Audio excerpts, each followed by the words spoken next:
Hey, what's going on, everyone? Is there any women out there in the world that's been sexually assaulted? Now, no, you're not a victim. Truly, you're a survivor, but most importantly, you're not a hashtag. See, these organizations are building off of you. They're capitalizing off of your pain. And in turn, you're just a hashtag. So you're no longer you. Your case is no longer your case. And they're fighting for political power and using you as a hashtag. All this revolves around this new empowerment that you will never have. They will gain it all. Roe v. Wade. I see a lot of it has to do with that. Let me show you. Harassment allegations against Hollywood producer Harvey Weinstein sparked an online movement in which women wrote Me Too on social media platforms, highlighting just how pervasive the issue of harassment is. It was inspired by actress Alyssa Milano's call to action, and celebrities from Reese Witherspoon to Olympian Michaela Maroney all shared their personal stories of their own experiences with sexual harassment. But what many people don't know about the Me Too movement is it was actually started over a decade ago by an activist, Tarana Burke. We're at a historic tipping point for women. In October 2017, the hashtag #MeToo spread across the globe. Happened to me too. Me too. It happened to me too. And it happened to me too. This is my story. Been a year of reckoning and division. The Me Too movement at the heart of a bitter national flashpoint. An unfortunate thing happened on your staff, which is that one of your top aides, you had to resign a few weeks ago, Larry Wallace. And in fact, he's mentioned in the book at one point helping you run the Attorney General Department or the Department of Justice in California in fixing the problem of implicit bias. As somebody who is a leader of the Me Too movement, how did this happen and you didn't know about it? And what did you learn about it, given that it kind of struck close to home? Sure. First of all, it was a very painful experience to know that that something can happen in one's office of almost 5,000 people, granted, but that I didn't know about it. That being said, I take full responsibility for anything that has happened in my office. I always do, and I always will. Oh, come on, Kamla Harris. You minimizing. I don't care how many people in your office. You the head, right? Oh, you want to take responsibility, but 5,000 people out there. Seriously? So obviously, no one trusts you if you're a leader of the Me Too movement. In turn, if someone don't feel comfortable enough to come and talk to you, obviously there's a problem. Now, see, you sound like your buddy. Check it out. Take responsibility for trusting the word of a neighborhood salon that I've been to over the years many times, and that when they said, well, we're able to accommodate people one person at a time, and that we can set up that time, I trusted that.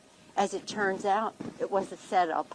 So I take responsibility for falling for a setup. And that's all I'm going to say on that. Man, you know what? Yes. Y'all got it all figured out, don't you, Democrats? Oh, I'm just saying, if you can get the women, Me Too, and if you can go over here and you can get the African American, you can get the Spanish, and then you can get the gays, right? Homosexual, whatever you want to call it. What? Y'all cornering the globe, ain't you? Yeah. See, take yourselves out of these groups because you're a hashtag. That's it.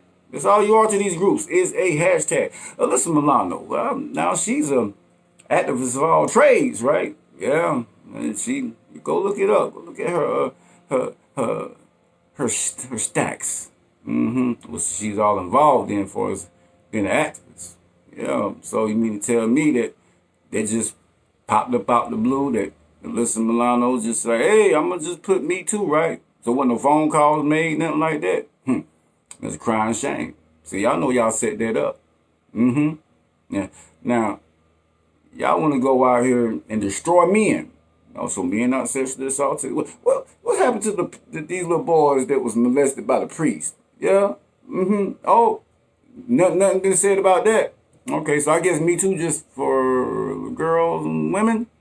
Oh, all right. I thought it was for everybody. See, to truly care about people, you gotta care about everybody. It's not about men. It's not about women. See, to believe someone, no, it ain't about believing nobody. Nothing. A case like this, it's about facts.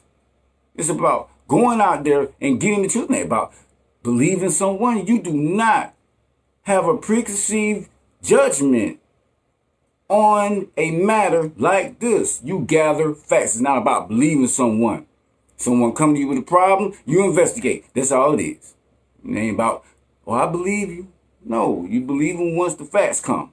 That's what it's about. Because see, if you believe in the individual who come forward with the claim, then you're discrediting the individual that's been accused. Now, there's been a lot of people accused. You know what? I was accused when I was in the 10th grade. Now, I'm going to show you something. The individuals who was there, oh, they didn't say nothing when was questioned. They was going to hang me out to dry. It wasn't until her sister came forward, truly, and told the truth.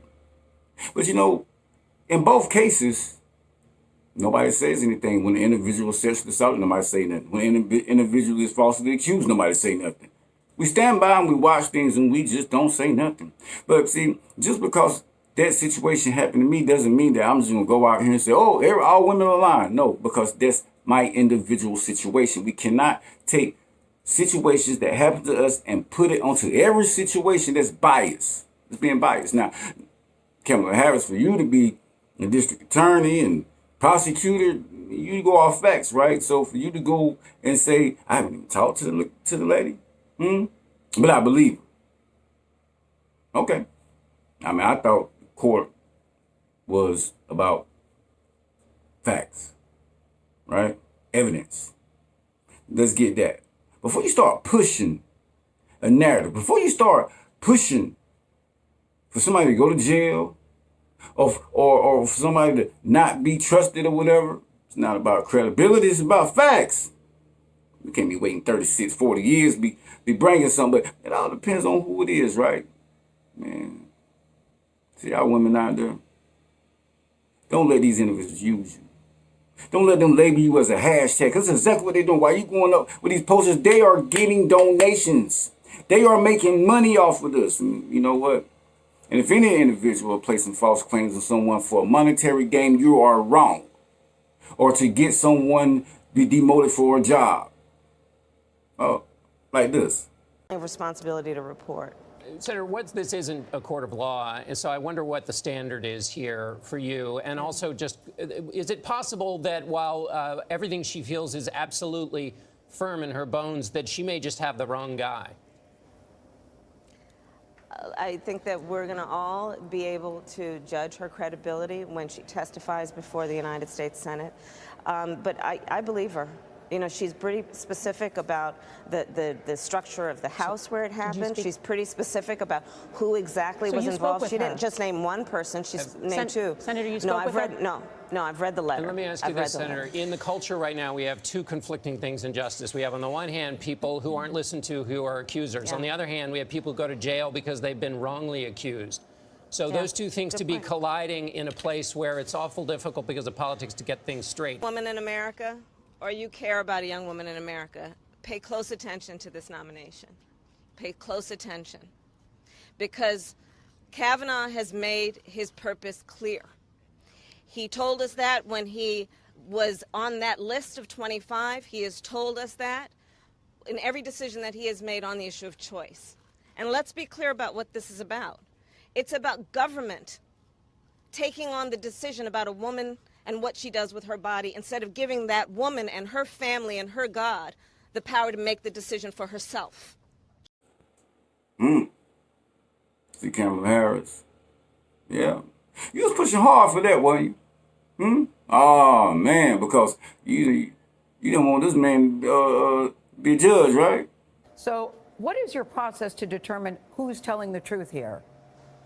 Well, listen, I think it's going to be about, it comes down to credibility, to your point, Gail, and it's going to be about listening to what each party has to say. But I believe her.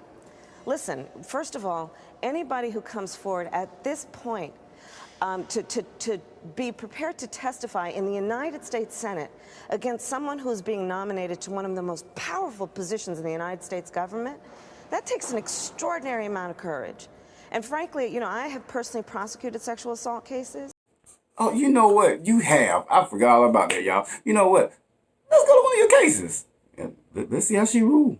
Harris's record on wrongful convictions. So after True Love, there was Gage, and there was Johnny Baca, and Daniel Larson, and a man named Jose Luis Diaz. And in these cases, what happened was that Harris was at that point the AG, the top official in the state of California, the top prosecutor.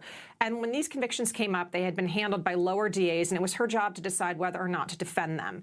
In George Gage's case, he had been convicted, again, based on a single witness. It was his stepdaughter, Marion, who accused him of sexually abusing her, and the case turned on Marion's testimony. It turned out after the verdict that the prosecutor had suppressed a lot of material about Marion, including medical records and a note from her own mother saying, "My daughter is a pathological liar who lives her lies."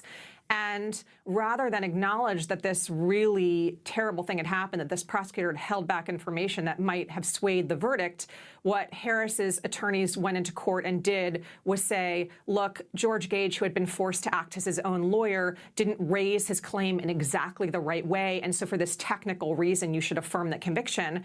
It went to oral argument, and the judges were very concerned about that position, told the deputy to go back and talk to his supervisors to try to resolve the case, which was a signal to really get rid of it and do the right thing. And instead, Harris's office doubled down, and George Gage is currently 80 years old. He is serving a effective death in prison sentence. And how Kamla Harris truly feel about sexual assault and stuff like that? All right. Here she go. Larry Wallace was accused of sexual harassment, and you said you weren't aware of what had happened. Did anyone tell you what was going on at your office?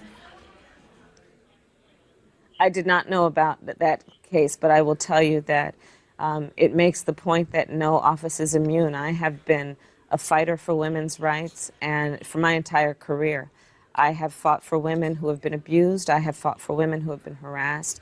I have fought for women's empowerment as it relates to wage benefits, as it relates to opportunities for professional success, and I will always be a fighter for women's rights. Did you reach to the alleged victim in this specific case to offer your support? I have indicated that I am very supportive of all women who come forward and speak up and have the courage to speak up. In this specific case? In this specific case, I have not talked to the victim. Why didn't you talk to the victim? That case is being handled by the Attorney General's office, and I've left it up to that office to handle the case as they have seen fit. The push that shit out. Letter written by the woman reads as a credible account, and I think there should be an investigation to get to the bottom of it and determine the facts. And so you standing and helping the man and supporting the man that's been accused of sexual assault, since you believe in women, then what your morals is. If you truly believe them, if you're truly for these women out here, I challenge you to step down. Truly. Until the case is being brought up, until it's been investigated, right? Oh, ain't that what you just said? A background check and all that? So let's do that, Kamala Harris. Like, you don't want this individual to go to the court, so you want this individual to lead the country? Oh, no. Kamala Harris, I challenge you. Step down. Until then, subscribe, share, like, do all that. Love y'all.